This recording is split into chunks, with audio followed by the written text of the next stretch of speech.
अस्सलाम वालेकुम। इस लेक्चर के अंदर हम coordination chemistry, coordinate covalent bond, coordination compound और कोऑर्डिनेशन कॉम्प्लेक्स के बारे में पढ़ेंगे। तो let's start from coordination chemistry. Coordination chemistry ऐसी ब्रांच केमिस्ट्री की है जिसके अंदर हम कोऑर्डिनेट कोवेलेंट बॉन्ड को पढ़ते हैं। क्या है? Branch of chemistry which deals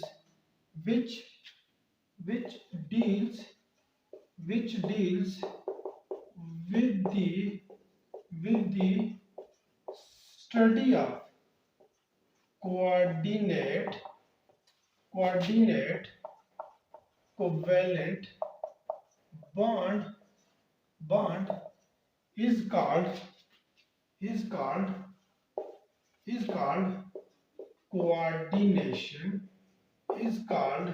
coordination chemistry। यानी ऐसी ब्रांच है इसके अंदर हम सिर्फ और सिर्फ कोऑर्डिनेट कोवेलेंट बॉन्ड को पढ़ते हैं। ऐसी ब्रांच ऑफ केमिस्ट्री हमारे पास क्या होती है? Coordination chemistry. अब सबसे पहले what is coordinate covalent bond?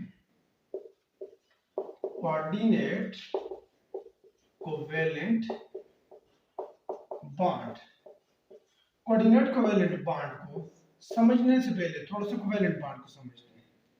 Covalent bond ऐसा टाइप ऑफ बॉन्ड होते हैं जो म्यूचुअल और इक्वल शेयरिंग ऑफ इलेक्ट्रॉन से बनता है। अब इस म्यूचुअल और इक्वल शेयरिंग ऑफ इलेक्ट्रॉन को अगर मैं एक्सप्लेन करूं अमोनिया के टर्म में, जैसे फॉर एग्जांपल मेरे पास नाइट्रोजन है, अमोनिया के केस में कुछ ऐसी स्ट्रक्चर होती है। अब हमारे पास ये जो नाइट्रोजन है, ये नाइट्रोजन 5th ग्रुप से है, ये हाइड्रोजन हमारे पास 1st ग्रुप से है। अब ये जो ग्रुप होता है वो हमें नंबर ऑफ वैलेंस इलेक्ट्रॉन के बारे में बताता है। मतलब ये 5th ग्रुप से है, इसके वैलेंस शेल में 5 इलेक्ट्रॉन है। ये 1st ग्रुप से है, इसके वैलेंस शेल में 1 इलेक्ट्रॉन है। अब नाइट्रोजन के 5 इलेक्ट्रॉन, एक ये, दूसरा, तीसरा, चौथा, पांचवा। इसका 1 इलेक्ट्रॉन है, ये एक, ये एक, ये एक।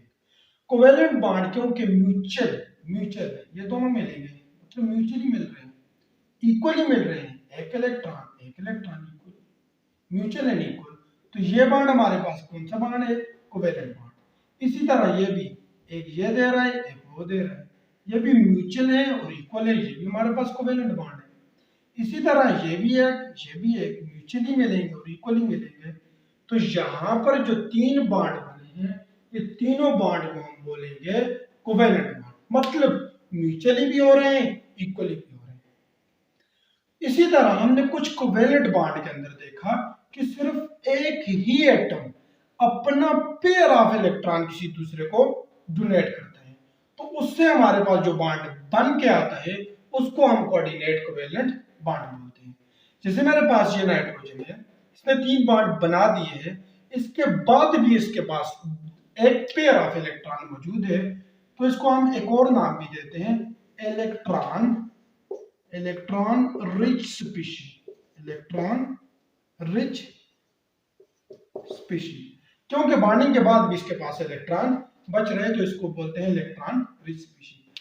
अब इसकी तरफ जो कोई भी इलेक्ट्रॉन डेफिशिएंट स्पीशीज आएगी, लाइक H पॉजिटिव, इसको क्या बोलेंगे हम? Electron deficient species. अब जब ये इलेक्ट्रॉन डेफिशिएंट स्पीशीज आएगी तो ये अपने दोनों के दोनों इलेक्ट्रॉन इसको डोनेट कर लेगा। ऐसी ब्रांच, ऐसा बॉन्ड जिसमें कोई एक एटम अपना पेयर ऑफ इलेक्ट्रॉन दूसरे एटम को डोनेट कर दे, इससे जो बॉन्ड बन के आएगा, that bond is called coordinate covalent bond. मतलब हम कह सकते हैं इसमें कि the type of bond in which only one atom donates pair of electron। इसकी डेफिनेशन क्या बनी? Definition covalent bond in which only one atom donates pair of electron is called coordinate covalent bond. जैसे देखो, ये मेरे पास एक atom है, ये मेरे पास एक एटम है, तो देखो ये एक ही एटम दूसरे को पूरा अपना पेयर ऑफ इलेक्ट्रॉन डोनेट करते हैं। यही बॉन्ड हमारे पास क्या है, यही बॉन्ड हमारे पास कोऑर्डिनेट कोवेलेंट बॉन्ड है। अब मैं देखूं तो इसके ऊपर पॉजिटिव चार्ज है, इसके ऊपर नेगेटिव चार्ज है, तो जहां पर पॉजिटिव और नेगेटिव चार्ज एक ही कंपाउंड के अंदर आ जाए उनको हम बोलते हैं ज़्विट्राइन, जिसे अमीनो एसिड। तो क्या ये हमारे पास इसमें भी एक तरफ पॉजिटिव है एक तरफ नेगेटिव है, ये दोनों पेयर नेगेटिव बिहेव करते हैं ना, तो ये क्या हमारे पास ज़्विट्राइन होगा? Answer is yes, positive negative एक ही कंपाउंड के अंदर है, तो ये ज़्विट्राइन होना चाहिए। लेकिन एक्चुअल में ये ज़्विट्राइन नहीं है, क्योंकि ज़्विट्राइन जो होते हैं वो परमानेंट होते हैं, क्योंकि ये वाला परमानेंट नहीं है। तो ज़्विट्राइन परमानेंट होते हैं, ये परमानेंट चार्जेस नहीं है, इसलिए इनको हम ज़्विट्राइन नहीं बोलेंगे। अच्छा, थोड़ा और एक्सप्लेन करता हूँ कोऑर्डिनेट कोवेलेंट बॉन्ड को। जैसे फॉर एग्जांपल क्लास में दो बच्चे हैं, एक 20 रुपए डाल रहे हैं, दूसरा भी 20 रुपए डाल रहे हैं, चीजें लेकर आते हैं, दोनों खाते हैं, मतलब दोनों खा रहे हैं म्यूचुअली, दोनों ने 20-20 डाला है इक्वली। इससे जो बॉन्ड बनेगा इसको हम बोलेंगे कोवेलेंट बॉन्ड। अगर लेट्स सपोज है कि बच्चे 40 रुपए लेकर जाते हैं दुकान पर, वहां से चीज लेकर आते हैं और दोनों मिलकर खाते हैं, देखो म्यूचुअली तो है, ठीक है म्यूचुअली है, लेकिन इक्वल तो नहीं है, एक 40 डाल रहे दूसरा कुछ भी नहीं डाल रहा। तो दूसरी डेफिनेशन में मेरे पास बनती है definition number 2, the type of bond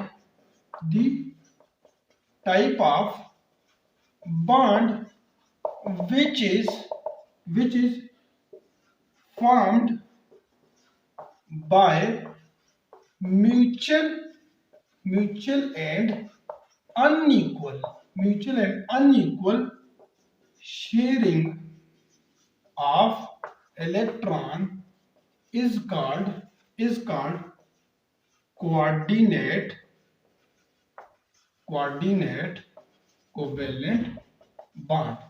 ये जो बॉन्ड बनेगा, जैसे इसमें मैं देखो म्यूचुअल तो है, दोनों है ना, दोनों इन्वॉल्व हो रहे हैं, लेकिन इक्वल है नहीं, इक्वल नहीं है, यहाँ से 2 आ रहे हैं, वहां से कुछ भी नहीं आ रहा। जैसे वही बच्चे वाली एग्जांपल, एक 40 डाल रहे दूसरा कुछ भी नहीं डाल रहा। ऐसी टाइप ऑफ बॉन्ड को भी क्या बोलते हैं? Coordinate covalent bond. इसको अगर थोड़ा और हम देखें तो इट इज रिप्रेजेंटेड बाय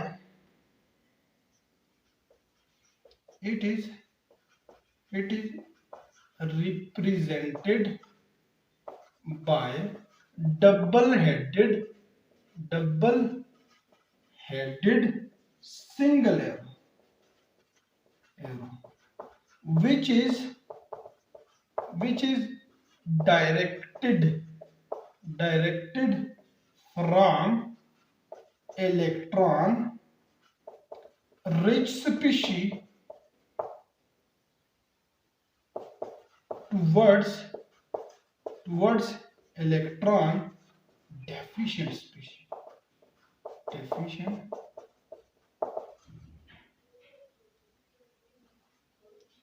जो कि देखो जी, इसको रिप्रेजेंट किससे करते हैं? डबल हेडेड सिंगल एरो से, जो कि डायरेक्ट कहां से हो रही है? इलेक्ट्रॉन रिच स्पीशीज से टुवर्ड्स इलेक्ट्रॉन डेफिशिएंट स्पीशीज से। तो ऐसा कोवेलेंट बॉन्ड जिसमें एक ही एटम अपना पेयर ऑफ इलेक्ट्रॉन दूसरे एटम को डोनेट कर ले, इससे जो हमारे पास बॉन्ड बन जाएगा, that bond is called coordinate covalent bond. अब what are the conditions, what are the necessary condition for the formation of coordinate covalent bond? इसके लिए नेसेसरी कंडीशंस क्या है? कंडीशंस दो ही कंडीशन है, दो कंडीशन है। एक कंडीशन ये है, वो एटम जो पेयर ऑफ इलेक्ट्रॉन डोनेट करेगा वो इलेक्ट्रॉन रिच होना चाहिए, यानी उसके पास इलेक्ट्रॉन होने चाहिए। कितने होने चाहिए? कम से कम at least one pair of electron उसके पास होना चाहिए। तो पहली नेसेसरी कंडीशन इसके लिए क्या है? The atom that donates pair of electron is called donor atom, and it should be electron rich। ये कितना इलेक्ट्रॉन रिच होना चाहिए? कम से कम इसके पास एक इलेक्ट्रॉन होना चाहिए। तो ब्रैकेट में लिख लो at least one lone pair of electron।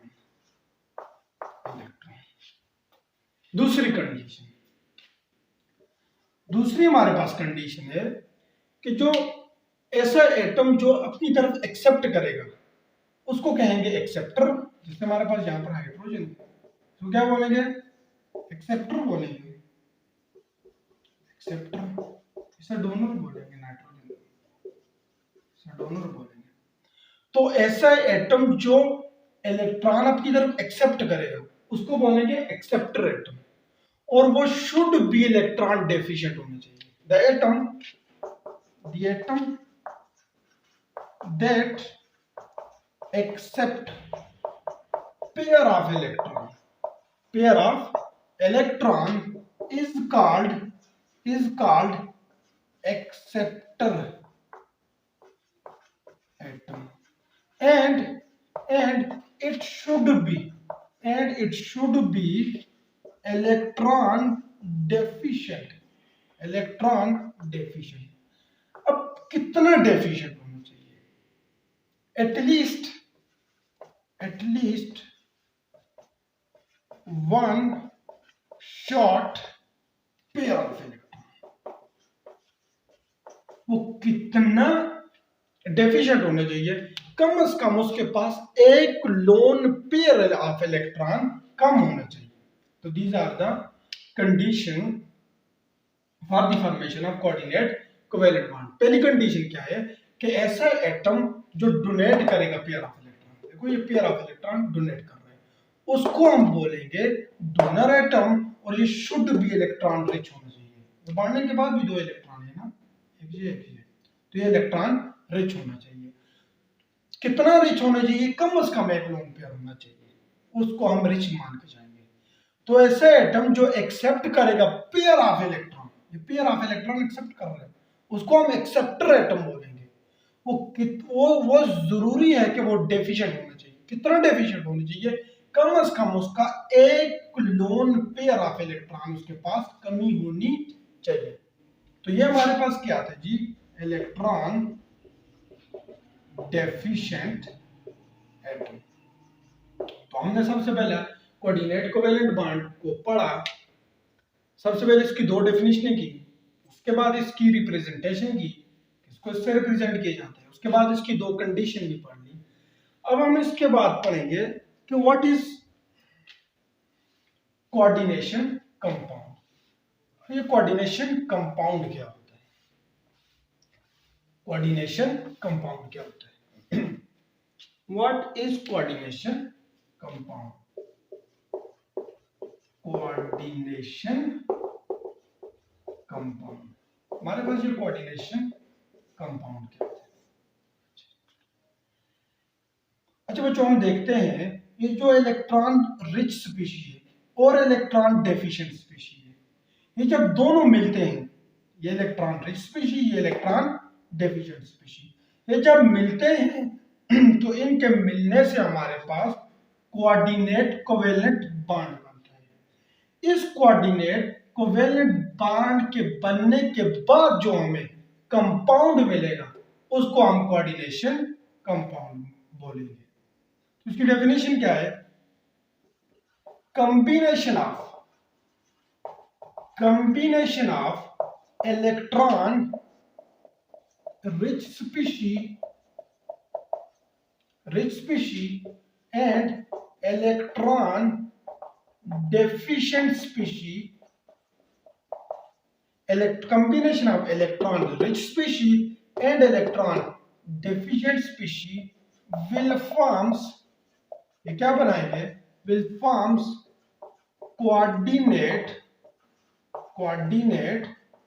Covalent bond. ये क्या बनेंगे? ये मिलकर इन्होंने क्या बनाया? Coordinate covalent bond. And the compound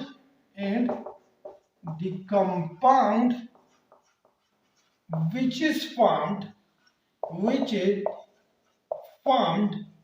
is called coordination compound। ये जो हमारे पास इलेक्ट्रॉन डेफिशिएंट और इलेक्ट्रॉन रिच स्पीशीज के बाद ये जो अमोनियम आयन बने, ये NH4 पॉजिटिव, इसको हम क्या बोलेंगे? कोऑर्डिनेशन कंपाउंड बोलेंगे। अच्छा, इसके बाद हमारा जो लास्ट टॉपिक है आज का, दैट इज कोऑर्डिनेशन कॉम्प्लेक्स। क्या होता है? What is coordination complex? Coordination complex को लेकर जाएंगे अभी। अच्छा जी, हमने कहा इलेक्ट्रॉन रिच स्पीशीज और इलेक्ट्रॉन डेफिशिएंट स्पीशीज से मिलकर बनता है कोऑर्डिनेशन कंपाउंड। अब ये मेरे पास ओवरऑल क्या है? कोऑर्डिनेशन कंपाउंड है। क्यों कोऑर्डिनेशन कंपाउंड है? एक इलेक्ट्रॉन रिच स्पीशीज है, दूसरी इलेक्ट्रॉन डेफिशिएंट स्पीशीज है।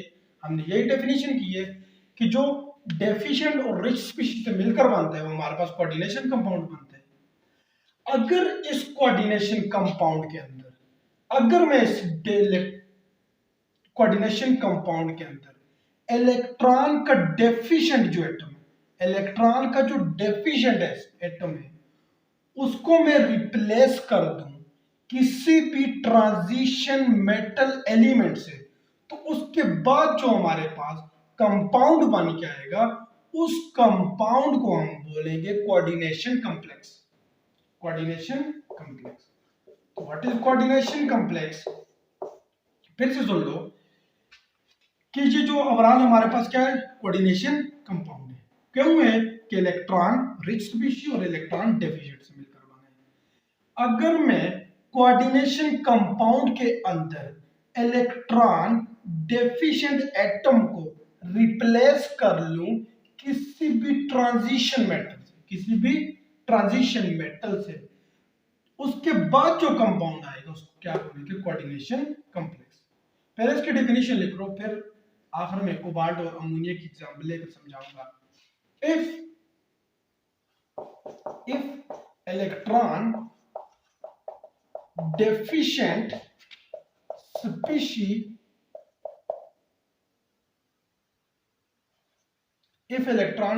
species in the coordination compound is replaced by transition metal, then resultant compound, and the resultant compound is called coordination complex, is called coordination complex। अगर हम electron deficient को, इसको हम replace कर ले किसी भी ट्रांजिशन मेटल से, उसके बाद जो कंपाउंड आएगा उसको बोलेंगे हम कोऑर्डिनेशन कॉम्प्लेक्स। इसको एग्जांपल से एक्सप्लेन करते हैं थोड़ा सा।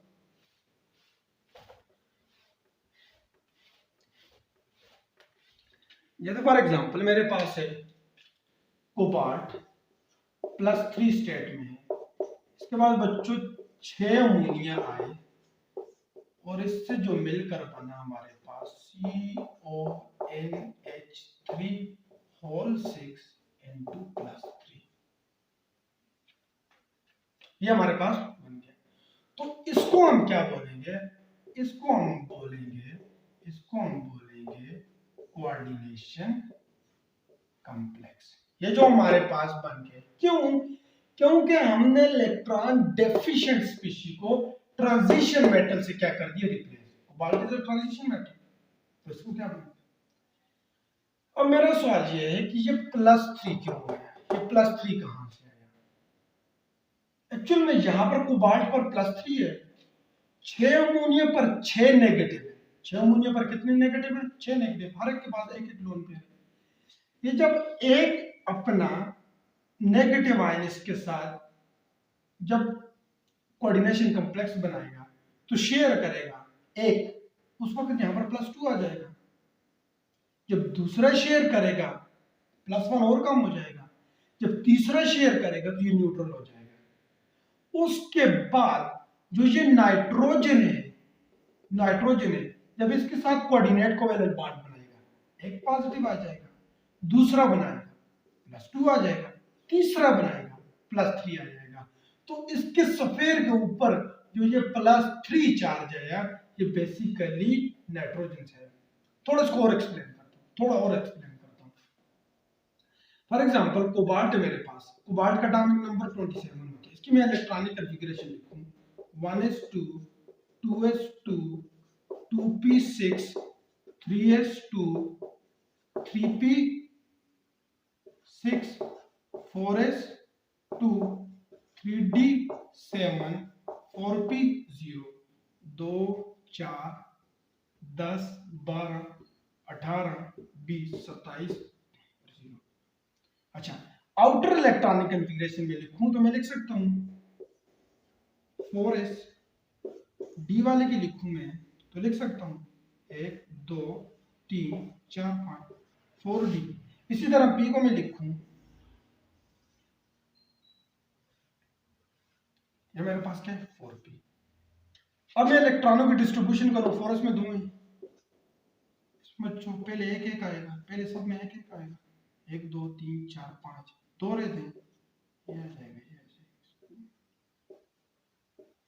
अच्छा जी, अब क्योंकि इस केस में कोबाल्ट किस स्टेट में, +3 में, तो जब में ये कोबाल्ट +3 में होगा तो 2 इलेक्ट्रॉन यहां से जाएंगे, एक इलेक्ट्रॉन यहां से जाएगा।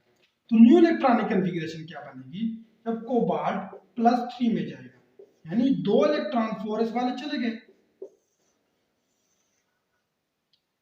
तो न्यू इलेक्ट्रॉनिक कॉन्फ़िगरेशन क्या बनी मेरे पास 5, ये बनी जी मेरे पास, ये बन गई मेरे पास, ये बन एक इधर से गया।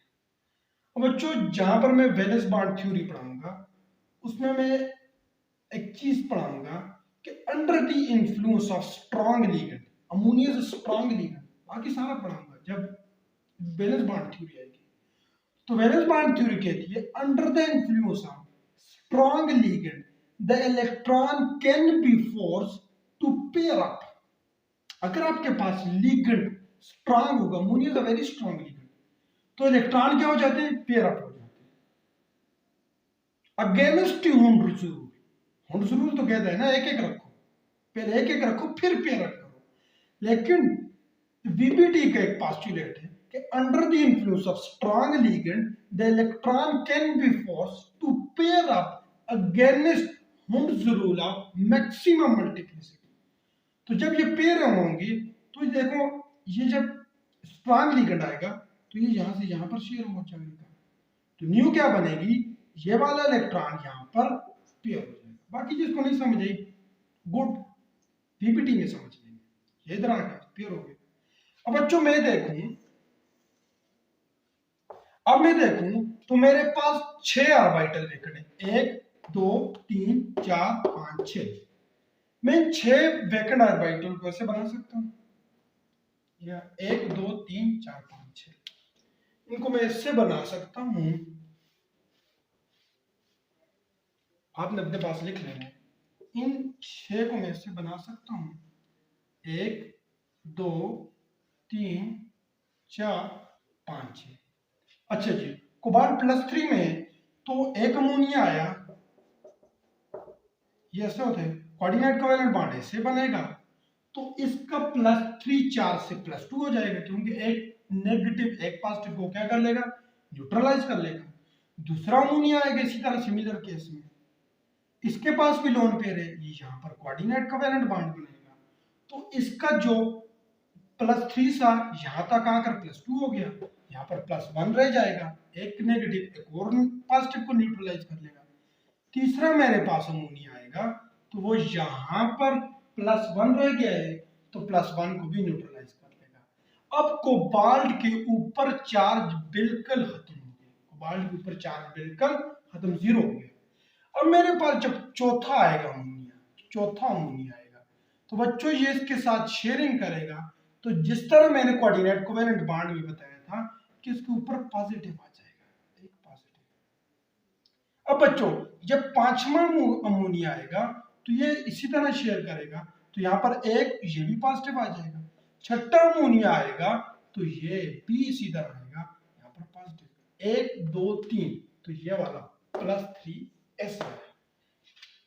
कोई मुश्किल तो नहीं है ना, इसमें कोई रॉकेट साइंस भी नहीं है। तो this is and my lecture, that इस लेक्चर के अंदर हमने कोऑर्डिनेशन केमिस्ट्री पढ़ी, कोऑर्डिनेट कोवेलेंट बॉन्ड पढ़ा, व्हाट इज कोऑर्डिनेशन कंपाउंड वो पढ़ा, और उसके एंड में हमने देखा कि what is coordination complex. Thank you.